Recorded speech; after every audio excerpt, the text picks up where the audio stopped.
কাউকে কখনো কোনো কিছু নিয়ে উপহাস করবেন না, কারণ আপনার আর আমার লাইফে সামনে কি হতে যাচ্ছে সেটা আপনি আমি কেউ জানি না। সো যত ছোটোখাটো ব্যাপারে হোক আর বড় ব্যাপারে হোক,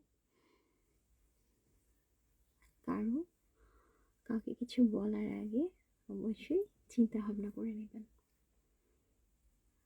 আর কারো খারাপ পরিস্থিতিতেও এই টাইপের মন্তব্য করবেন না যে হ্যাঁ এটা করেছে এর জন্য তার সাথে এটা হয়েছে, নিশ্চয়ই কোনো পাপ করেছে এর জন্য এরকম হয়েছে।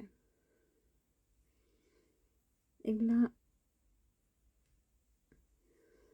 বাদ দেন,